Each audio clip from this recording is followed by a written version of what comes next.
just knew. We just knew it was going to happen yesterday. We just knew it because they kept us so long. 6:30, 7. I mean, it kept on going, kept on going. And we feel, and I know, that this is going to open up the door to have cops be held accountable like they should have all along. This is the first time in over 10 years that a cop is being held responsible. I know it was a mistake. We all know it was a mistake, but he still has to be held accountable as others have to be held accountable. And this is going to, has to, and we're demanding it, that this opens up the door for Eric Gardner and everybody else who has the right to be heard, a right to have some type of justice. And the justice not only supposed to be for the cops are supposed to be there to protect us, okay? Not to have them protected no matter what they do. They're not supposed to be they right or wrong, no matter what they do. So we're going to keep on coming out here, and it doesn't make a difference how cold it is. It doesn't make a difference how far away I have to come from that forgotten borough of Staten Island. I'm going to keep on coming, and it's going to keep on growing and getting better.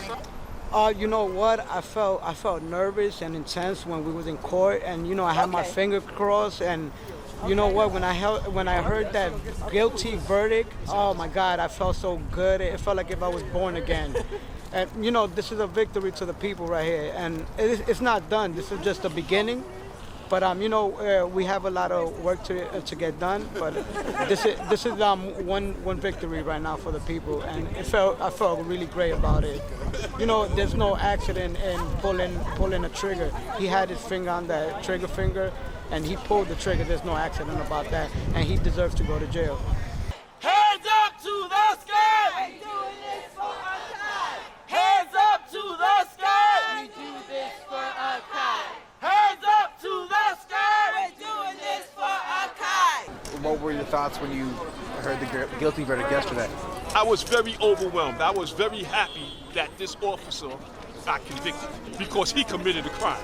He killed an innocent man for no reason.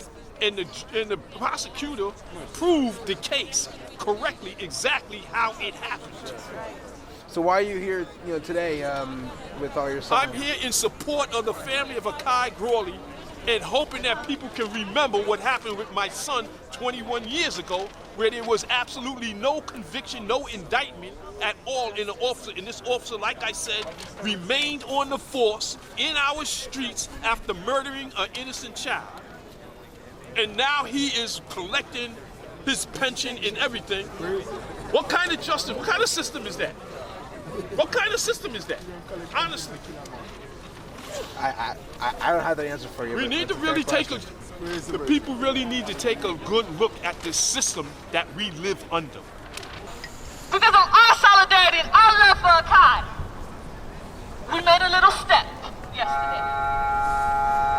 And Liang was convicted of manslaughter. And I want to make this correct. It's because of the work that we did. Yes, it is. It's because of our voices, our bodies. Yes, it is. Yes, it is. It's because we went out to pink houses in the cold when nobody wanted to go. Yes, we did. It's because we marched all over New York City. Yes, we did. It's because we had solidarity with all the families that are gathered here today. And they had solidarity with him. That we could stand here and say that since 2005, 11 years ago, we now have another police officer from the NYPD convicted. Y'all should clap for that. No. Y'all should cheer for that. We should jump for joy and keep each other warm for that. Because I'm going to tell you right now, there are families that have been fighting who still haven't seen justice. Right. And through their grief, they still stand with us. But we know the struggle's not over. Not over. We understand that we have to keep moving forward.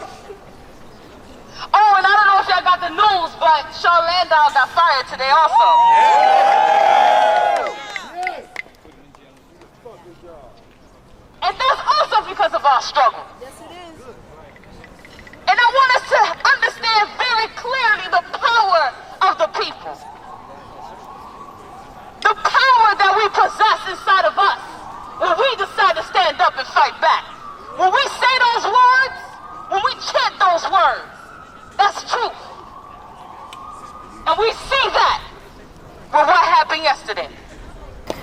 was not an accidental shooting on the Kai Gordon. This was a cop who shot and killed an innocent man who wasn't committing any crimes or doing anything wrong, just like my son, Nicholas Jr. The case of Kai Gordon and Nicholas Jr. is identical. Rookie cop, dimly lit stairwell, things happen in a split second, they saying that it was an accidental misfire. But the officer who murdered my son was never indicted, the case was never presented to a grand jury, and for the last 21 years, I've been out here struggling to get this officer right here, Brian George, to be held accountable for the murder of my 13-year-old son. That's right. And I will not stop until he is held accountable. I feel Kai Gordon would have been alive today had this officer right here 21 years ago would have been held accountable. The laws that they have out here for us are to criminalize us. Right. It is not to help or to serve us. They are coming in our communities criminalizing us. So we have to continue to organize ourselves. The case of Nicholas Daquan Hayward Jr. is being reinvestigated by Ken Thompson. Charles Hines have committed so many acts of injustice to our children. It is just ridiculous that he right now is still in the streets. Charles Hines needs to be prosecuted. And there's another man who needs to be prosecuted. Bill Bratton needs to also. That's right. Bill Bratton criminalizes all of our youth with that broken windows policy. Kai Gordon will be alive today. Nicholas Jr. will be alive today, and many others will be alive today had it not been for broken windows. That's right. Go ahead, That man. is something Tell it what that it needs is. to get, that needs to be broken down. Broken windows is a crime against our communities. That's right. We need to understand that. We need to know that. We need Bill Bratton fired. He needs to be out of here. So the day that we lost the Kai, it was really a wake-up call for all of us. We had always been aware of the blatant disrespect for people of color, for children of color. There's no reason that we should be afraid or that our children should be afraid of the people who take vows to serve and protect us. They aren't protecting us. They're protecting themselves. They're killing us. And it's because of you guys, and I really have to thank you guys, all of you. I see so many familiar faces. You guys have been riding since 2014, and I appreciate you guys. But I really feel like without you, there's no way that we would have gotten the verdict that we did. So I really do just want to thank you guys from the bottom of my heart, and I want to publicly thank my cousin, Tensia. Most of you guys know her as Auntie. She's been the liaison and the rock for our family from the very beginning. She's been telling us what's going on. She's been organizing. She didn't even take the time to grieve or to mourn. This happened November 20th of 2014, and on the 21st, she was up and at 'em, ready to go. So I just really want to publicly appreciate her, and I hope you guys will join me in appreciating her as well. Auntie did not have a grieving period. Auntie did not have therapy. This has been her therapy. We have been her therapy. Her grieving takes place when she marches with us, and when she chants with us, and when she speaks at all these actions in solidarity. You say, Auntie, I need you to be at this march. She said, okay, what time do I have to be there? You say, Auntie, you need to go to court. Okay, I'm gonna work it out with my boss, and I'm gonna be in court every day at 8 a.m. She has yet to take a step back. She has been hurled into the movement. And I don't think we want her to jump back out. I think we like her where she's at. Oh yeah. So please, please, please welcome our aunt, Auntie.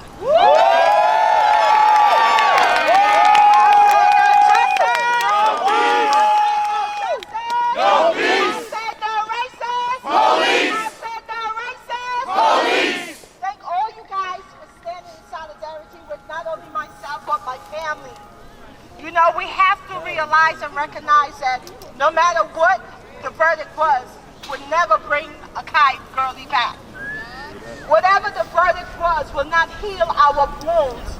will not heal Sylvia Palmer's void in her heart. But what we can do is continue to not only lift Akai's name up, because I'm going to tell you guys something. My nephew is finally resting in peace. His spirit is resting in peace. I want to thank everyone from Grand Central Crew,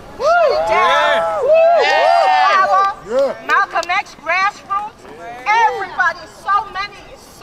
I just want to thank you guys from the bottom of my heart. You know, we have to understand that even though we got a verdict, okay, his sentencing is not until April 14th. And I want all these cops around here to know, realize and recognize that Akai Gurley's name will forever be etched in your brains. Oh, yeah. Akai Gurley's name will forever be on your mind. You mess with the wrong family. This is not the family that you can just kill our loved ones and think it's okay. I said, and I'm going to repeat, you mess with the wrong family, because every time you kill one of us, we come out. We are like genocide. You cannot kill us. Nope. This is not genocide. Every time you kill one of us, our family gets bigger and bigger nationwide. We stand in solidarity and we said enough is enough. Stop murdering our loved ones. Stop killing our black men. Stop murdering our mothers, grandmothers, nieces, nephews. Stop it. You guys was taking an oath to serve and protect us. You're not doing that. But because of everything that went down, yes, the jury did get it right. Pat Lynch, my only word and message to you is this. When is accountability going to be open and acceptable to you? When is the jury, whatever a pair of his jury does, when is it going to be acceptable to you? You said it's a message that's being sent to the police department. I'm going to tell you one thing. When it comes to your door, these very same faces is what you're going to want. These very same chants of what you're going to want. You are not going to be protected all the time. No, he's not. Remember, I serve a mighty God. Yes. I serve an awesome God. And he sits high and he looks low and he knows and he sees any and every injustice upon the black, the Latino, the Asian. We are a united front. We are a united people. And we are going to dismantle this system. Brick by brick, law by law, wall by wall, we are going to tear it down. Racist system down by any means necessary. By any means necessary. My forefathers did not shed their precious blood for you, Pat Lynch, Bill Bratton, did not shed their blood for you guys to continue to think that racism is okay. To think that it's okay to continue to kill a black man, a Latino man, or to kill anyone.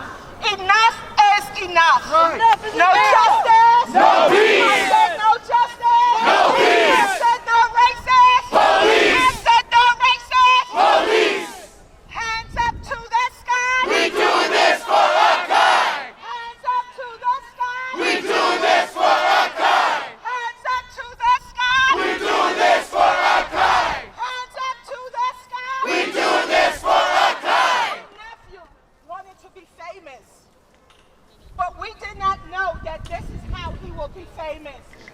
But I'm gonna tell you one thing. If this is what it had to take, then his legacy will continue.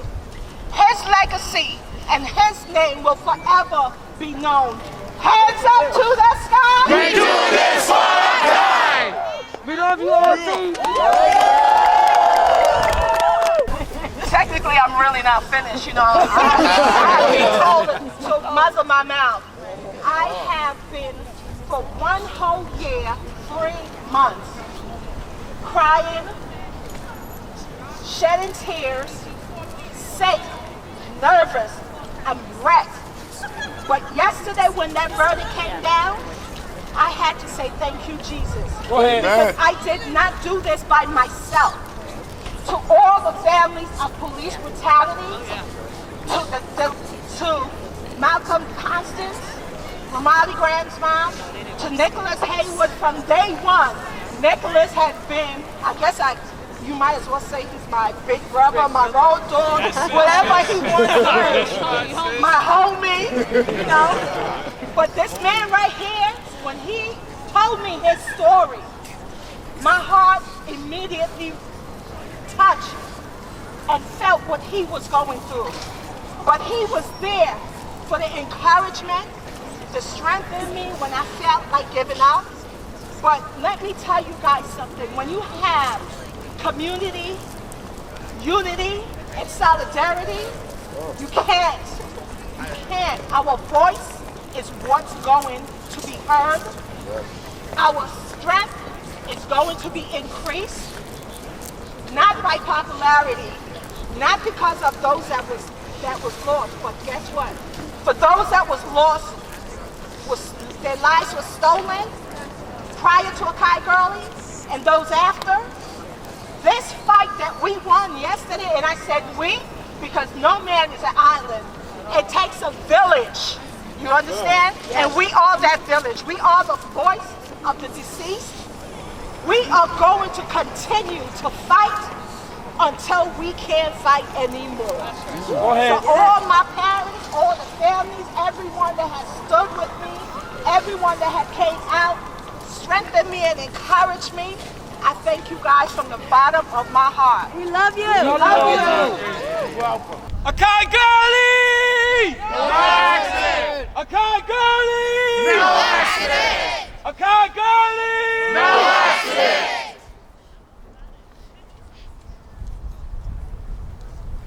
Whether you're black, whether you're brown, whether you're Asian, we coming to get all the model minorities. Everyone that's an agent of the state and that promotes genocide in our community, we're coming to get you too. If you commit genocide in the name of white supremacy for an institution that targets our community for murder, whether you're black, whether you're brown, whether you're Asian, model minorities get it too.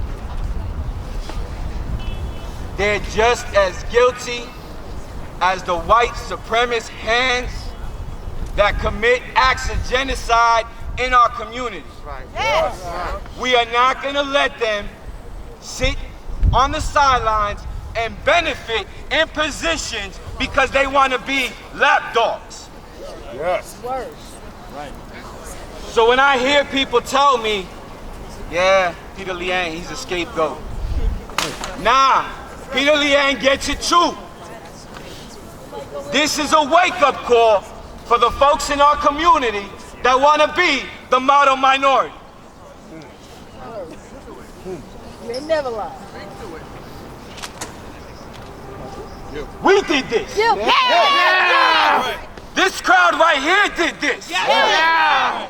You got a lot of folks who work for the state, whether they're attorneys, whether they're lawyers, they like to take credit. We put the pressure on them. You don't get a cookie for doing what you're supposed to be doing. Right. This is how you're supposed to be doing. You get the guilty, and you make sure they're held accountable. Yes. We take this energy into our communities, and we keep organizing. Right. We go door knocking. Kirby just gave me a call that night. Yo, did you hear what happened? Let's go. 150 people the first night. We are not sleeping. The sounds that we're making today, the actions that we take today are reverberating across the nation, from Palestine to Ferguson to New York City. to Flint, Michigan. Yes. We all recognize the genocidal machine that's going on and the institutionalized racism that model minorities are pushing through. Yes. And we will hold them accountable too.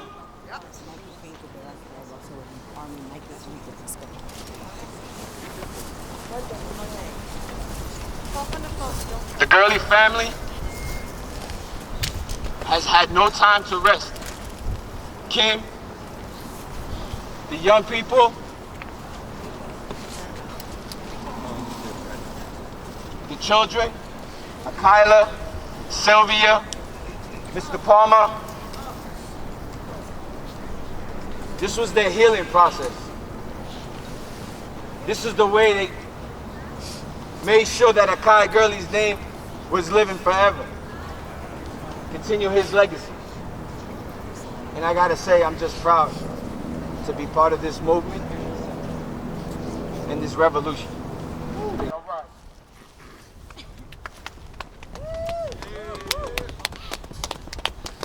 Hi everybody, Shannon Jones, Why Accountability. Yes. Just very quickly.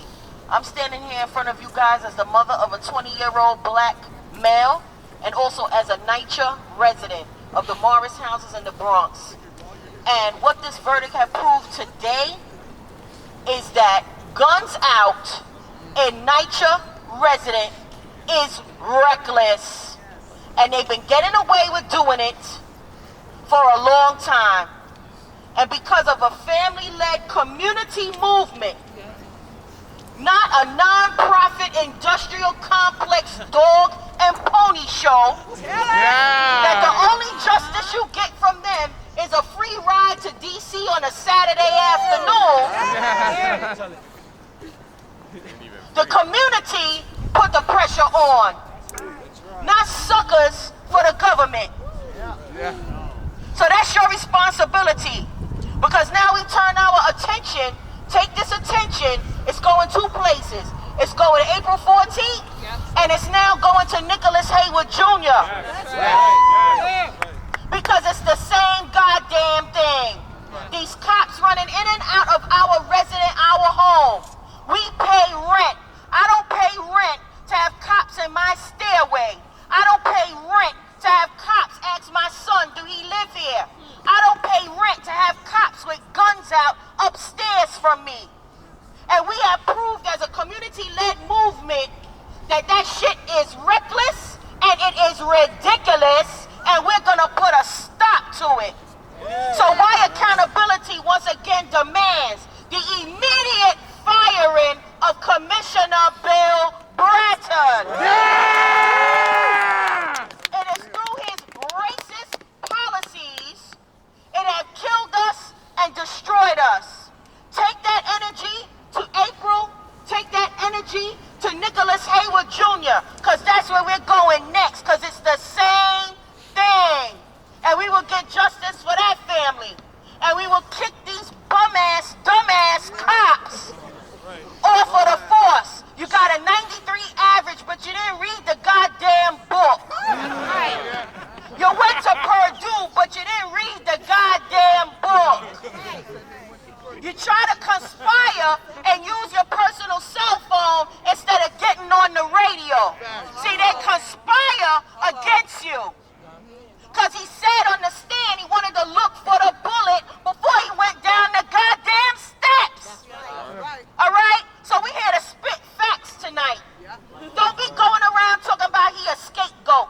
He got what he fucking deserved. That's right. Because he got up there and acted like a buffoon on the stand. PSA 2 is a house of buffoons. And it's the white supremacist government that gassed up that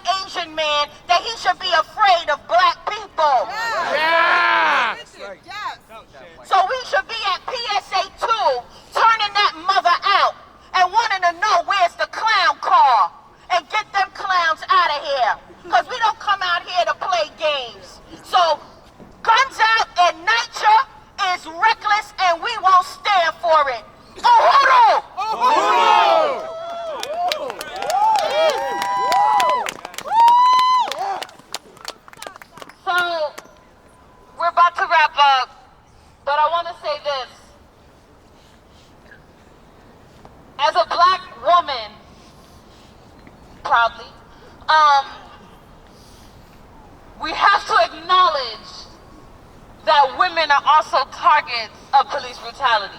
Yes. And the reason why I bring it up is because while we talk about capitalism and while we talk about racism, let's not forget patriarchy. And I bring it up because Chantel Davis was dragged out of her car and shot in Brooklyn. That's right. So sometimes we say our brothers' names and sometimes we forget our sisters. But then it's our sisters that are leading this movement also. Because for Miss Shannon to say that I'm scared for my son, but then acknowledge the truth, that's strength and power. That's breaking away from this system. So we have to acknowledge these truths. All people that are oppressed by this state. Yeah. And when I say this state, it includes all the agents that decided to surround us tonight. Because I'm going to tell you something. We're just gathering here speaking the truth and celebrating. And they're scared of it. That's right. Be scared. The most powerful thing you can do as a human being is to unite and stand up and fight. That is your human right. Because there was an Akai girlie yesterday, and there's going to be a Akai girlie tomorrow. Every 28 hours. We are living in genocide. This is an epidemic that needs to be eradicated. And the only way it can be is for us to do what we have to do. It's for us to stand up. We don't have time to be arguing amongst each other. We don't have time to hate each other. We gotta break those indoctrinations quick. Because our brothers and sisters, they need us. The struggle is not over. We can celebrate and we can talk about it. We can talk about how Liang cried on the stand. What about the mothers that are crying every night? How many tears did Auntie shed? How many tears has Nicholas shed? But you wanna cry? You upset? You mad? He sat here and saw this man in his blood and walked around him and went down the stairs. This is what we're talking about. Cry, baby. They're all trained this way. I don't have time to sit here and argue about good cops and bad cops. Because we're being oppressed. And the most important thing that we can do is to stand up and is to fight and is to support these families. For a year and a half, that is what we've been doing for the Gurley family. But since 2014, when Akai was killed, 1,100 others were killed. We got a lot of work to do. So we can celebrate, but not too much. That's right. Because there's a lot of work to do. I came here from a 16-hour shift. There's no place else I'd rather be than with my people and with my family. Because I can tell you right now, it could be me.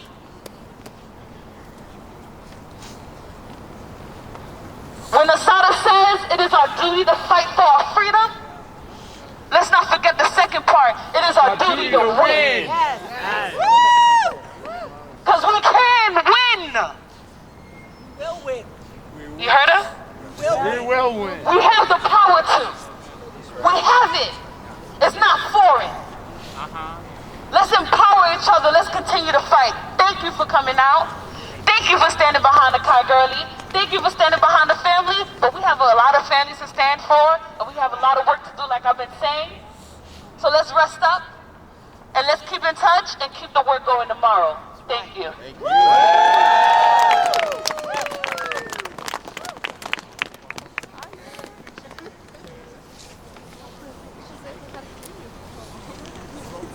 Ha ha ha!